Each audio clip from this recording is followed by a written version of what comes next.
नमस्कार class 7th बच्चों, मैं आपको अर्थ लिखा रही थी। अब ये दूसरा पार्ट हो गया अर्थ का दूसरा पार्ट हो गया। डेविड क्या करा? हाँ, क्यों नहीं। झंडे के ऊपर स्थित केसरिया रंग उत्साह का सूचक है। बीच में स्थित सफेद रंग सात्विकता और स्वच्छता का सूचक है।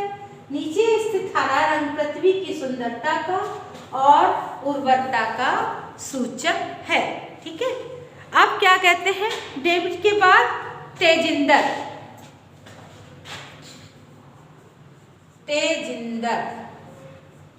तेजिंदर क्या कह रहे हैं? शुचे ध्वजस्य मध्ये एक नीलवर्णम चक्रम वर्तते।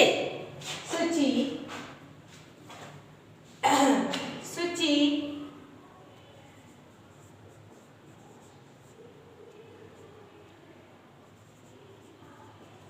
झंडे के बीच में एक नीले रंग का चक्र है। एक नीले रंग का चक्र है। ठीक है। तेजिंदर कह रहा है। तेजिंदर के बाद शुचि क्या कह रही है? आम। हाँ।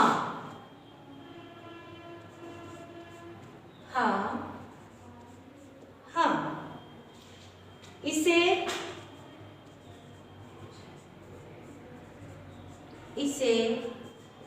अशोक चक्र कहते हैं।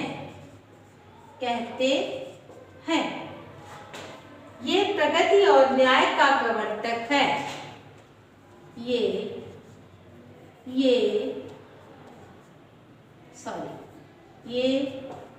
प्रगति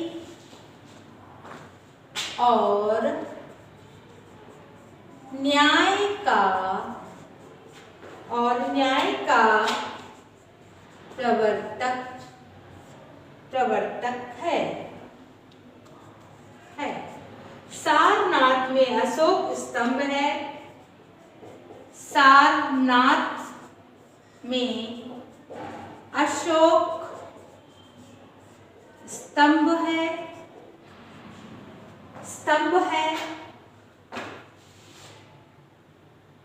उससे ही लिया गया है।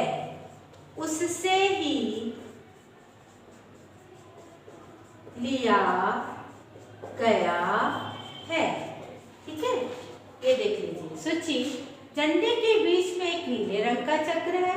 सूची हाँ, इसे अशोक चक्र कहते हैं। ये प्रगति और न्याय का प्रवर्तक है। सारनाथ में अशोक स्तंभ उसी से लिया गया है। सारनाथ में जो अशोक स्तंभ है उसी से लिया गया है। ठीक है। तो अब इसके बाद जो है वो भी करवा देती हूँ जल्दी से। आगे लिखाऊंगी या नीचे नहीं आएगा? शायद यहाँ कर देती हूँ। पढ़ लीजिएगा। पीछे का अभ्यास का मैंने आपको पहले वीडियो में बता दिया था बच्चों। ये लेसन आएगा, आपको एक और करवा दूंगी, उसके बाद मैं आपका सिलेबस दूंगी, क्योंकि अभी आपका पेपर है नहीं पोस्ट मिड टर्म का, इसलिए इसको बाद में करवा दूंगी। ठीक। अभी आप इसका अर्थ समझ लीजिए, प्रश्न उत्तर समझ लीजिए और इसके करने का प्रयास करिए। ठीक है। उसी से लिया गया है। उससे ही ये लिया गया है। मैंने लिखाया था कि नहीं? उससे ही ये लिया गया है। याद रखिएगा, अगर बाई चांस मैंने इसमें ना लिखा हो तो उससे ही ये लिया गया है। जो ये बोल रहा था उससे ही, प्रणमा तेजिंदर, उससे ही ये लिया गया। अगर मैंने बाई चांस ना लिखा हो तो लिख लीजिएगा। लास्ट वाली लाइन थोड़ा सा गड़बड़ लिखा हो तो सूची उससे ही यह लिया गया है। सूची बोल रही थी लास्ट लाइन, उससे ही यह लिया गया है। बाकी मैंने पहले लिखा दी। ओके। अब आइए प्रणव। कौन है? प्रणव। प्रणव क्या कह रहे हैं? प्रणव इस चक्र में 24 तीलियां हैं। इस चक्र में 24, ये वाली लिखना ऐसे ही है। इस चक्र में 24 तीलियां हैं। ठीक है, प्रणव बोल रहा है। अब मेरी कह रही है, मेरी क्या कह रही है? भारतस्य संविधान सभायाम,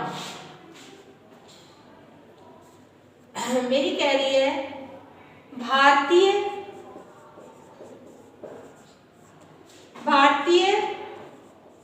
संविधान में 22 जुलाई, ये भी याद रखिए, बहुत इंपॉर्टेंट बात है, 22 जुलाई सन 1947 को, इस वर्ष को इस वर्ष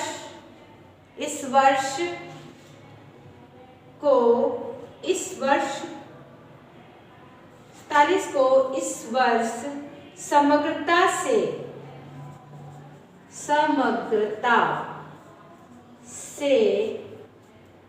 इस झंडे को स्वीकार किया गया था। इस झंडे को स्वीकार किया गया था। ठीक है, मेरी ने बोला अब क्या है? तेजिंदर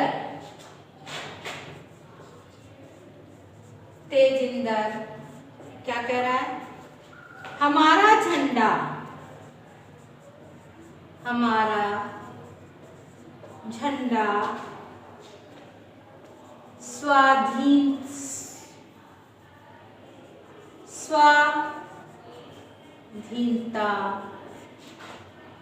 स्वाधीनता और राष्ट्र गौरव का प्रतीक है। गौरव का प्रतीक है। इसीलिए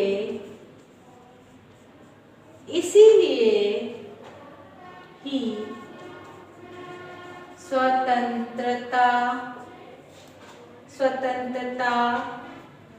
दिवस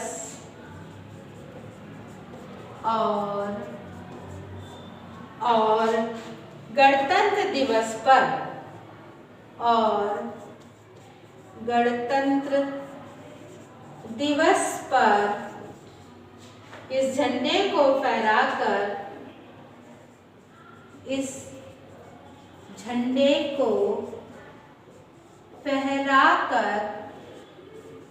फहराकर समारोह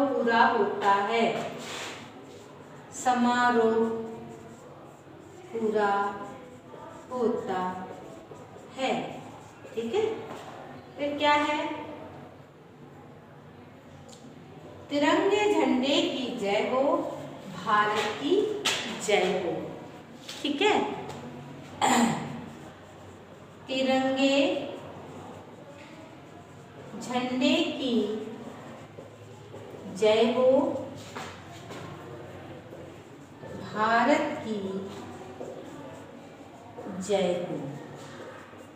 ठीक है, भारत की जय हो। ठीक है, तो ये है आपका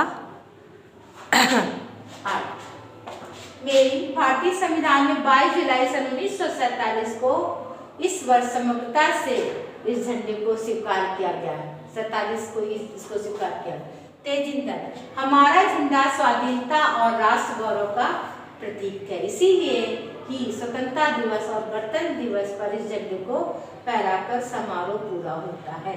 तिरंगे झंडे की जय हो, भारत की जय हो। ये आपका पाठ खत्म हो गया, अभ्यास कार्य मैंने करा दिया है। हमारा झंडा स्वाधीनता और राष्ट्र के गौरव का प्रतीक है, इसीलिए स्वतंत्रता दिवस ये तो हो गया था आपका। समग्रता वाला आपको समझ में आ गया होगा। भारतीय संविधान में 22 जुलाई सन 1947 को इस वर्ष समग्रता से इस झंडे को स्वीकार किया गया था। इस झंडे को स्वीकार किया, ठीक है बच्चों, पढ़ लीजिएगा। नमस्कार बच्चों।